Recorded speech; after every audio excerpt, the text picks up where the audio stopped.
The GovX show is supported by Forrester, helping government organisations perform at their best. Visit forrester.com to learn more.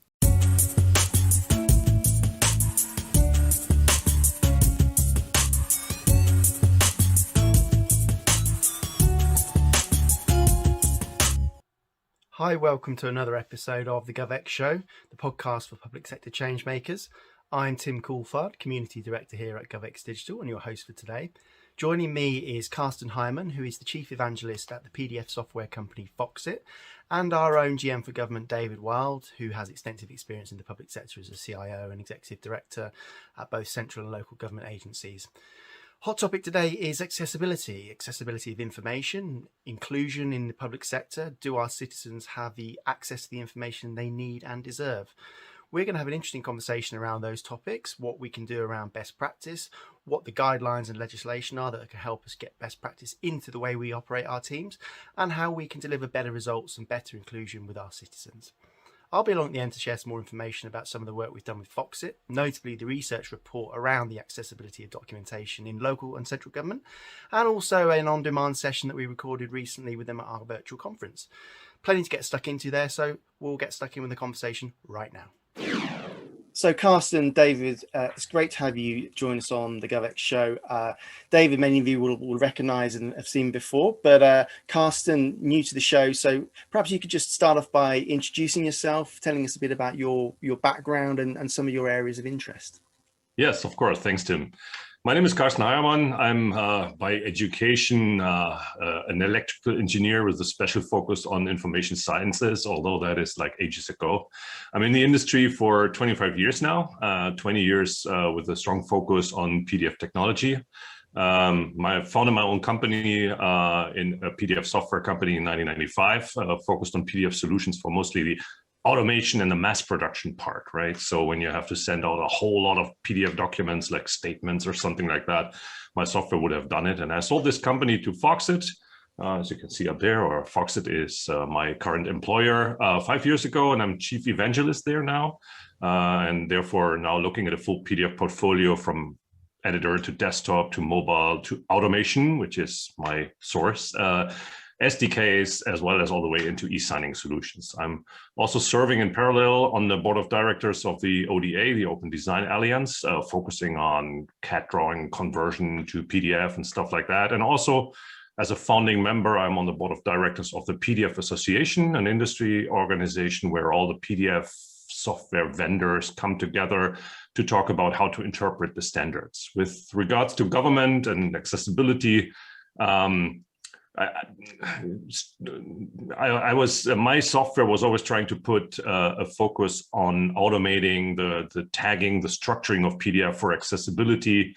It is not limited there, but government agencies sometimes seem to take the need for accessible documents more serious. So we had a lot of government customers, more serious than the overall industry, I'm saying.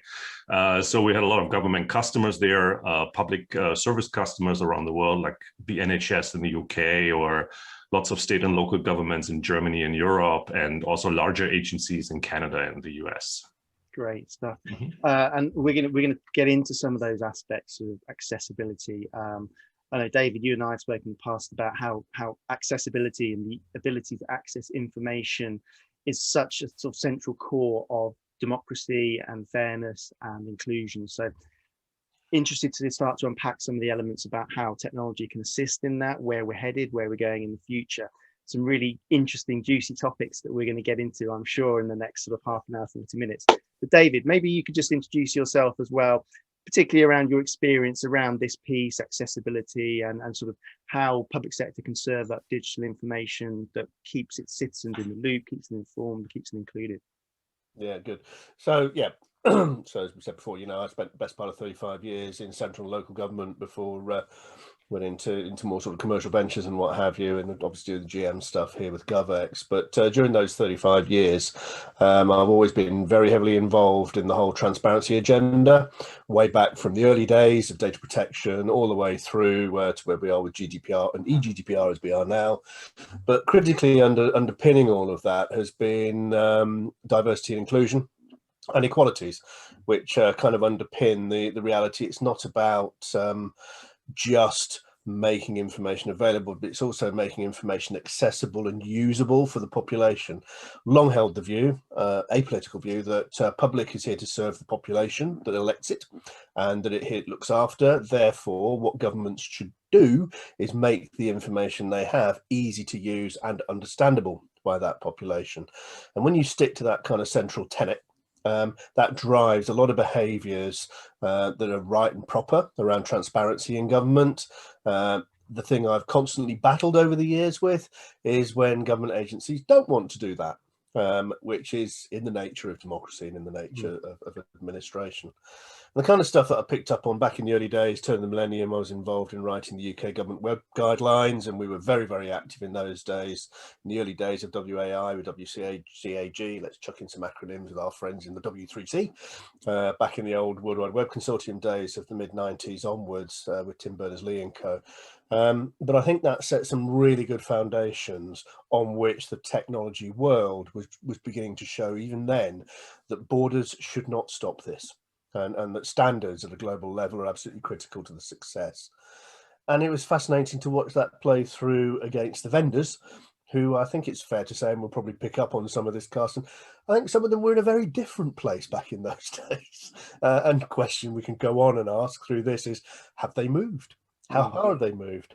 Because I think, consumer, resident, business, member of society, whatever you want to call them, government should be held to account. Government should be transparent, and we should be able to use these technologies to help make this happen. Yeah, 100%. And Carsten, picking up on that, we talk about accessible government, and I think often we make the statement, but I'd like to sort of stop and think about why does accessible government, accessible public information really matter? And I guess what are those implications if we don't get it right? If we haven't got the right guidelines, if we haven't got the right technology, what are the implications for our society, for our government, for everybody involved? That's a very broad question. So first, maybe we have to look at, or let's assume that government information as such matters. Okay, I think when we get on the same page with that, and then it matters to give access to it, right? Just taking a little bit from the funny angle, but seriously, there are rules and regulations we just have to follow inside and outside of the government world. But I am personally not a big fan of just because of the rules kind of arguments or threats, like in case of a violation, or we have to have somebody being responsible for it or something like that. Because these rules and regulations are there for a reason, and it sometimes is easier to explain why it matters and what is the reason, because the regulations are just trying to hard enforce the regulation, right? And giving access and allowing inclusion can't be limited from my point of view. And some might take this as not like a super big problem. The numbers of people who are actually blind or has other challenges or something like that is not a very high percentage of the population, but the percentage in the population has actually challenges with reading certain documents is very big, right? I'm 53 years old. I'm using a multifocal, and I still struggle with what some creative people might call design work in documents, right? Talking about low contrast, some white on a light blue or something like that. Why is that, right? And seriously, government documents matter and have an effect, so we have to take care. Could end there, period, right? But obviously there's a downside, and we'll talk about that as well. Less awareness for creating accessible documents, or creating accessible documents while creating documents is a problem, because the work to fix a document in the end of the process is very hard, is very, very difficult sometimes. It is way easier if we would all make it a habit, like from the get-go, like automatic, right? So I guess we need to start using the right tools on the one hand to make it easy enough that everybody happily does it, right? Accessibility checkers built into our Foxit PDF editor, for instance, and these kind of things that help you getting there or doing it as a not so challenging task. and mostly starting with education of government employees on how to get it right in the first place, like how to use your word processor correctly and things like that, right? And then we'll get there. Again, top down is important, but I think also a very important component of implementing a habit of just taking care of everybody, making it accessible from the get-go is also a bottom-up approach that we need to take there.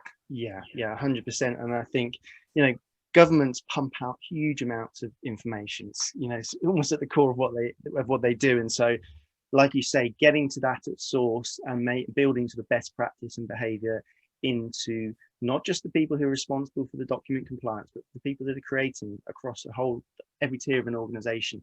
I think that's a sort of fundamental that we need to get to grips with. And obviously there are guidelines out there, like we have the Web Content Accessibility Guidelines, WCAG. They're a real driver of the creation and sharing of information and best practice.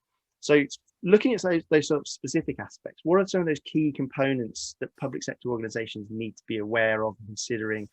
And then how can we use tools like PDFs and formats like PDFs to sort of make a better fist of it? Maybe Carsten, you have a crack at that one first before we come to David.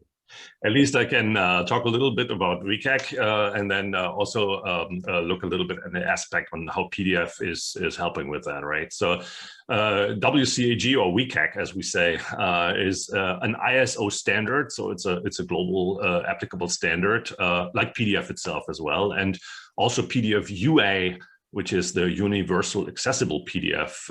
So that is all ISO standards, all ready to use, let's say. And WCAG describes principles for universal accessible, and then in brackets, web content, right? Using rule sets. These rule sets, I mean, from a technology standpoint, these rule sets are, by the way, 61 criteria on how to create accessible document.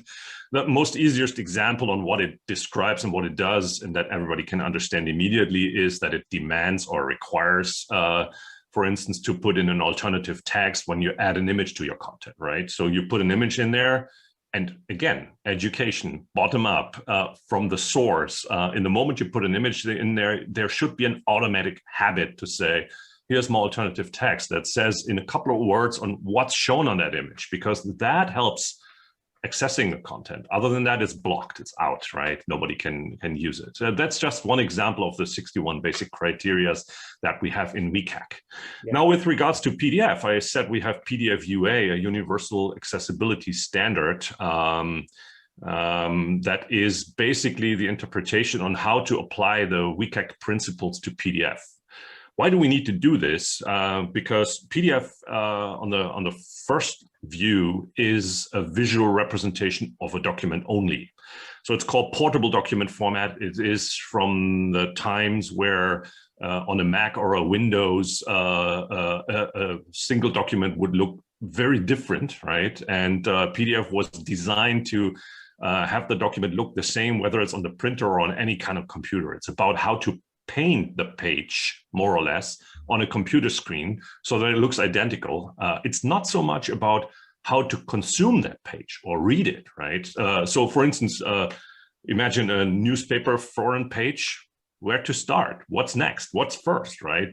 This structure is like completely missing in a non-tagged, in a regular PDF. So in order to make it a structured text where you can then start to apply the WCAG principles to make it accessible, you have to put structures in like, this is an H1, a headline 1. This is H2, H3. This is a standard text. This is an article. This belongs together. This is the reading order of this newspaper page I was talking about before. It's not enough to say all headlines look the same and they are 16-point bold, right? So they have to be tagged as H1. If you do that in a PDF, you create a whole extra layer of PDF, the so-called tags or tagging. Tags are old news in PDF. They are out there since PDF 1.4. It's a long while ago, but not used very much. And by the way, using tag PDF helps you not only to make the documents accessible, but it also helps you to use the structure for things like reflow, look at the same document on a very small screen from watch to wall, right? So, and then you have to reflow it. And if you have a structure, you can easily do it. If it's just an image, you cannot do it, right? Screen readers are supported by tagging. It helps us telling apart between artifacts, like the page numbering. And if you read a book out loud by a screen reader, and on every page it says the headline of the book, the headline of the chapter, and the page numbers, it's getting very, very, very odd experience and the reading order. I'm getting a bit long here, but PDF UA now is an ISO standard saying how to apply WCAG principles to PDF. So it's an ISO standard, by the way, out there since 2012, believe it or not. So we have this technology available for a long time. We just need to use it. It's based on the PDF ISO standard 32000, and this standard's nature is some of that, what is written in there is something like PDF language, font embedding, use Unicode, this kind of technical things. But part of that also is semantic. For instance, there is a tag has to match the content. What does that mean? And who decides that, right? Maybe not a machine. PDF UA has even more rules than the basic rules of WCAG. It's 136 rules in there and checkpoints to say whether a document is PDF UA compliant. Some of them are machine detectable, which is very good, right? Then we can use an automation, both in creation and in checking whether a document is accessible, and we can offload that burden from our workforce, right, to not slow them down too much. But bad news is 47 rules in there are more or less about semantics and not machine readable and not machine checkable, but nevertheless, checker software like in PDF editor gives you a protocol and helps you fix up, gives you fix up support in the editor, and then you get to a well tagged and thus accessible PDF much easier. And it's still also an ongoing task. So as I said, there is solutions out there in software. The standard is out there for a long time. But there's also still active work. For instance, in the PDF Association that I mentioned before, there's a technical working group called the Well-Tagged Technical Working Group, all right? Trying to create guidelines on how to do that. Mostly maybe for software vendors. There's also the Matterhorn protocol about well-tagged by the PDF Association. And as I said, it's difficult in hindsight, so we should educate the workforce to create the documents as accessible as possible in the first place, and then have very good software using this new work that is done in automating, doing the last and finishing touch-ups, so that, again, the burden of creating an accessible document, which from my point of view is absolutely necessary, is lowered. Although I think it doesn't come for free in the foreseeable time as well, right? Yeah. So what I'm hearing is we've got the guidelines out there. Pop quiz later, we'll ask you to name all 61 elements, but no, we'll lay you off that. But I think, Dave, what I would sort of like to hear from you is, we know the guidelines are there.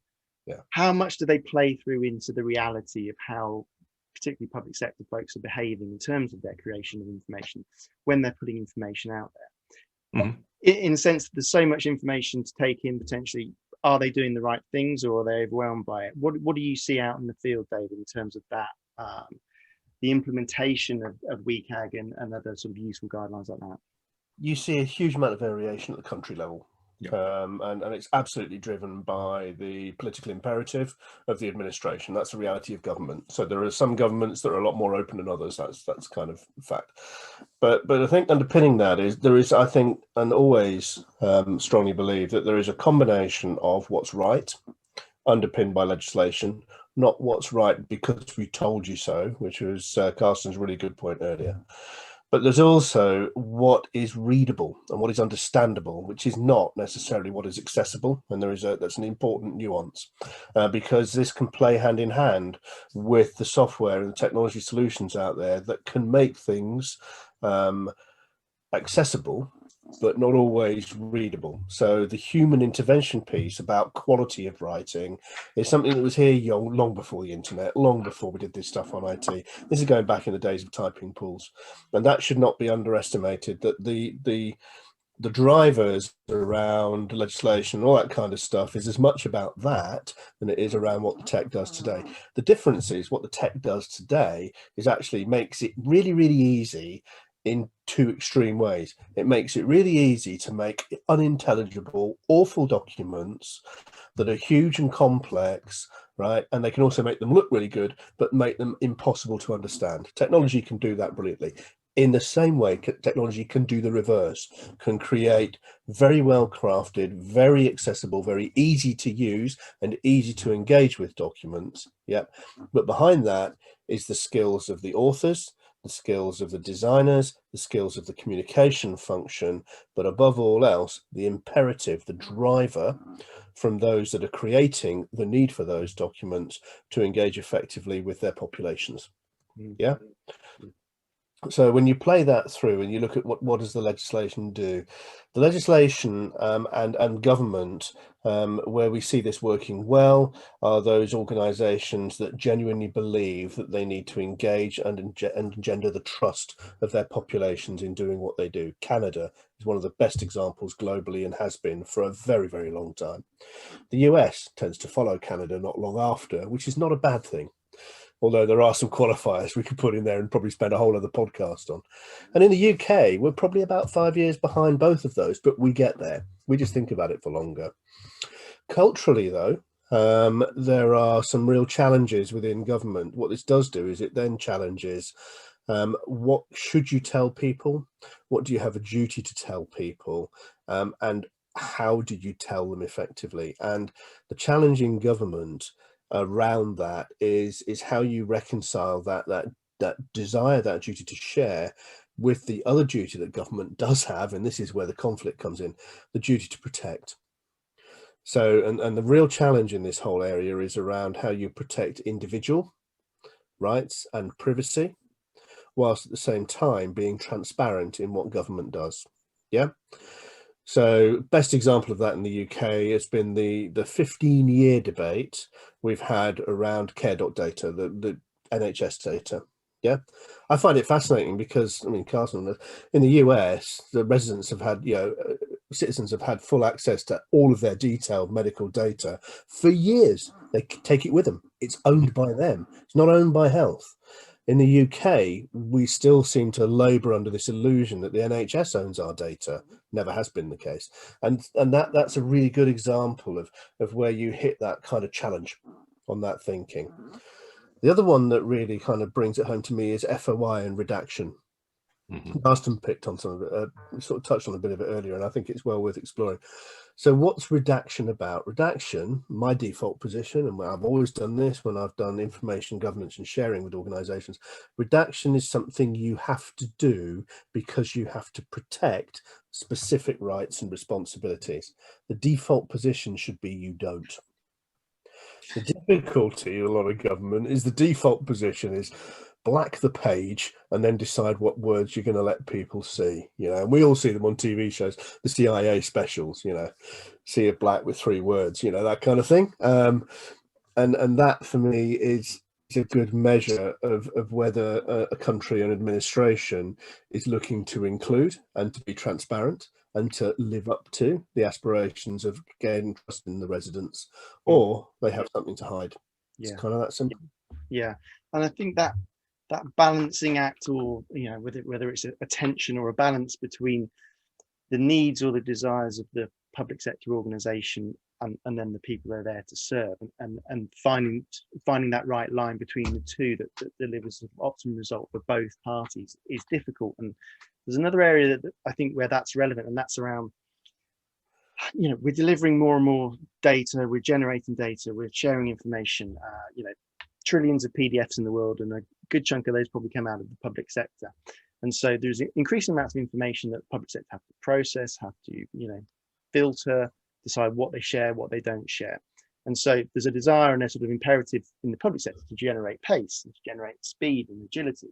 But at the same time, that can't come at the cost of the accessibility piece and the freedom of information and those inherently important and fundamental characteristics of information sharing. So how do we ensure that we don't sacrifice that piece in the pursuit of speed and processing for our internal teams in the public sector. There's a sort of innate tension there, and I'm interested in what your thoughts are on how we can make sure that we sort of toe the right side of the line as we wrestle with that one. And who wants to jump in on that one first? Because I guess it goes kind of to the heart of some of the fundamentals of democracy. So give you a couple of minutes each, and then we'll see where we get to. Maybe Carsten, you're smiling, so you look like you've got some thoughts on this issue. Yeah, so I have a clear view on that. So when somebody says there is a risk that adding accessibility to a process of using a document-based process or something like that, and that slows down the production in our team, or the reaction times or something like that, then there is something wrong from the get-go, from my point of view. So from my point of view, we all know it, right? Nothing lasts as long as a makeshift, right? On the other hand, we also all know that doing it right in the first place is important, or other than that, it would be very hard and very expensive later. So my statement is we have to design document-based processes from the get-go, always with accessibility in mind, right? And therefore, accessibility can't slow them down after, right? If they slow them down after, we did something wrong in the first place, right? And again, I think we have rules and regulations. We have education, bottom up, top down. And I also think that people are generally ready to do the right thing. And I'm saying government employees are generally ready to do the right thing, right? When they know what the right thing is, when we educated them, as I said, but also when, even if they know what the right thing is to do, and when the process is designed accordingly, when we have bad tools, they'll still try to find a way around it, right? Everybody knows that. That's human nature. And accessibility will not be free, as I said, fully effortless in the foreseeable times, but the tools get definitely better. So some prominent examples that are not really government relevant, but maybe so. If you save a PDF document now from Google Chrome, it's tagged, right? That's news. Same for Apple software doing it. If you save a PDF, it's tagged. It's not fully accessible, but it's tagged. That's a good point to start with. Word processors get better all the time if they are used correctly. And again, finally, document-based processes can't ignore accessibility at the design time. That's my statement. So they cannot be slowed down. I admit, from a software point of view, we came a long way with software and tools. There's good news every other day with regards to accessibility, with new releases of tools. There is AI technology introduced into these processes to help structure content in an accessible way. PDF desktop mobile support is very good. Automation came a long way, although that is the most challenging way when there is no human intelligence involved to make a document really accessible. They are useful. You can try that, but I admit we still have to get better on the software side. And there's a whole part of the industry working on just that, right? Applying the latest and greatest in technology to make things easier in that way. And then we no longer can say we have too much to do to care about accessibility. That's the wrong thought from the get-go. Yeah, absolutely. David, what's your thoughts on that? Well, just building on, I mean, the great thing about principles, whether there's 160 of them, 130 of them, or 40 of them, principles are consistent. They can be written in code. They can be applied to products, and they can be deployed. In fact, a lot of them are. Question challenged back into the vendor market is why aren't all of them in there? And that's the bigger question.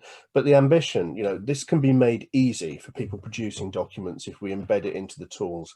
Nobody writes their own word processing package anymore. We buy stuff, right? Whether it's the Microsoft, Google, it doesn't matter what, you buy a product, and that's what people type into, whatever it might be, up to and including Slack and beyond, right?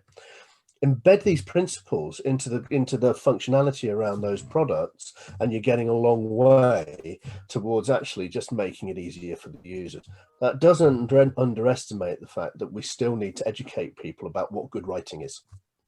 Yeah, because so much of this is about being succinct and articulate in what it is you're presenting, but the software and the market out there is more than capable of implementing these principles into the tech they deliver. Yeah. And government will embrace that and will drive it through. And so that, I think, is kind of where we are on that sort of piece there. The education bit around succinctness and stuff, one thing I think, sadly, over the last 30 years is word processing has taught people to be lazy. It's easy to type stuff and things like that. And so what we've seen is, I think, is a significant reduction in the quality of writing. You know, when writing was hard work, yeah, you thought more carefully about what you wrote. Yeah. These days it's easy to generate a lot of crap quickly. So it's kind of, so there's and that's not tech, that's just human nature kind of building out. So we shouldn't underestimate the importance, I think, of that shift in culture. But back to my earlier point, and we kind of said it right towards the beginning, and Carsten brought it out really well, which is, you know, the industry, the software industry has in its capability, in its gift, the ability to embrace these standards, embed them in the products, and deploy them out there. The open standards initiatives that are out there have demonstrated how brilliant this can be done. Look at what they've done with open banking. Look what they've done with GIS. Great to hear, Carsten, what you're doing actually on spatial data and stuff like that. We nail standards around that stuff because it isn't all words. It's also as much about visuals as anything else. And other mediums. And you know, I've had a long-standing view that GIS is the as yet undiscovered country in terms of deploying very, very rich, complex data in a more legible format. So there's some things to play through. WCAG deployed across all the GIS platforms. Wouldn't that be nice? Yeah. I agree. You throw a ball at the vendors here a little bit. I mean, you put it in context. No worries, all good. But I just want to catch that ball and say something about that. So first, tools really get better. You have to admit it. Even the word processor. So when you create a PowerPoint presentation, let's say in the latest version, and you add an image into it, there's a box popping up saying, put the alt text in here, right? Helping those who write content to do the right thing. And when you look at software, you always look at the hard stuff, right? You give the hard stuff to the software, and then you say, figure it out, go figure it out. And I guess we made huge progress on that using, at Foxit, we work on many years now on something we call a layout recognition engine, right? You throw a piece of document at us, and we try to figure out in hindsight, what has the author's intention been, right? What's the best reading order for this document? With this all machine learning and AI technology, there is still a long way to go. We can improve that a lot, but we also came a long way with that. And assume you scan a page into something like our Foxit PDF editor, right? You scan a page, all you have is an image. Now you want to have that content accessible. So there's a built-in OCR creating a readable text first, right? Then there's the LR engine in there creating a structure level on top of that text. Then there's an accessibility checker protocol in there creating a protocol for you saying here and there is still a problem with accessibility. And then there's an editor helping you touch up that, right? So from a vendor perspective, first, we would also like to not only get the hard stuff presented to us, secondly, of course we do, because we're paid for fixing the difficult problems, right? But also we came a long way. And I think the tools are much better. You just need to take a new look at it. And I guess if we, again, take that bottom-up, top-down approach and add those tools to our workflows, design those workflows with accessibility in mind from the get-go, we could do way better than we do today, I guess. So no, I've got to agree with you on that one, Carsten. No reason to wait on something, I'm saying, right? Yeah. Just get going.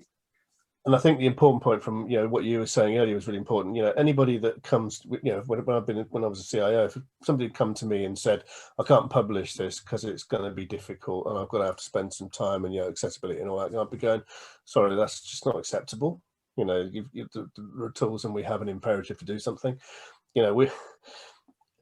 It's not a reason not to do things. It's not an excuse that can be deployed. And back to the earlier point. I mean, my challenge out there with the vendor market, I agree 100% that it's come forward. I remember what it used to be like when people were doing stuff in HTML1. Yeah. It was about 1 million miles away from making anything accessible in those days. Yeah. Look at what we have now. It's fantastic. Yeah. And the range of media that people can engage with, through voice, video, as well as or through through text and other visual, I think has completely changed the game. And it's like with anything else, I guess, in the marketplace. If there are principles, my challenge always with all vendors in all aspects of technology is, implement those principles, build them into your core product set, make it happen, and it makes life easier for everyone else. And you've given some really good examples of where Foxit's done some of that and quite a lot of that stuff and continue to go on. What's heartening to hear is that you're absolutely front and center and you want to keep doing it. Good, crack on. Yeah. Oh, absolutely. I'd like to. I mean, Carsten's spoken a bit about the fact that there are elements like AI and RPA that are coming into the processes now, and will potentially be much more prevalent in the way we process information in the future.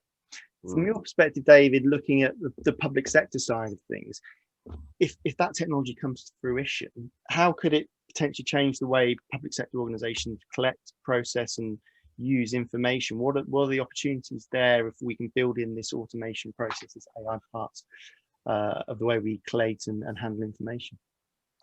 Yeah, you're always going to have to do this in tandem with the individual's rights and all that consent piece, because they go hand in glove, these two things.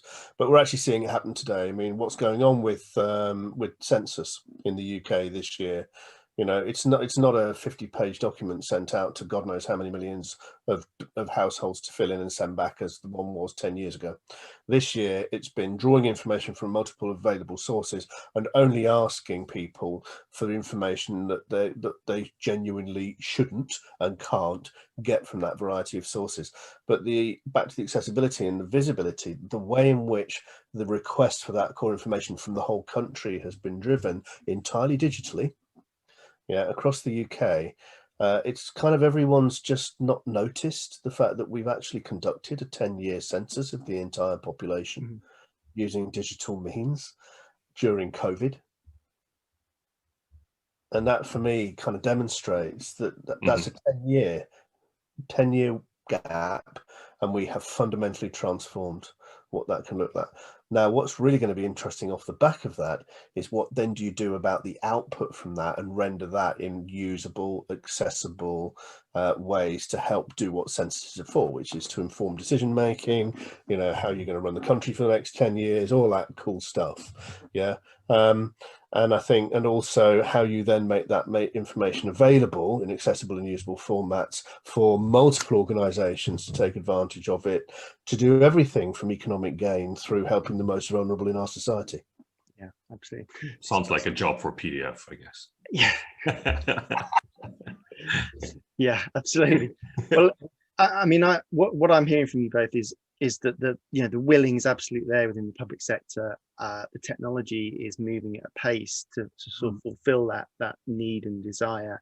And so I guess the education piece and the getting to these behaviors at source, so that people use the tools in the right way, they understand what they're supposed to be doing and how, then we can continue to build that accessibility throughout the vast ways of information that we inevitably sort of pumping out in the public sector. So it's great to be able to sort of spread the word and keep that mantra flowing, and we'll do our part here as well to obviously sort of push that out across our audience throughout. We're dealing with a lot of people providing services and information publicly, so good to bring that front and center. So just want to thank you both for the conversation, because as we said, accessibility of information goes to the absolute heart of democracy. So it's something that we can't ignore, and great to hear that both the public sector and the vendor side are really working hard and maybe coming together to build that between them, which is always the best way. So in that spirit of collaboration, thanks to you both for joining us for the conversation.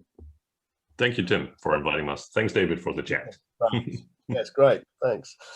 So thanks again to David and Carsten for joining me for that conversation, really drilling into what accessibility means, how tools and technology can help, and some of the ideas around best practice so that we can empower our teams to deliver more accessible information at source rather than retrofitting the accessibility piece further down the line.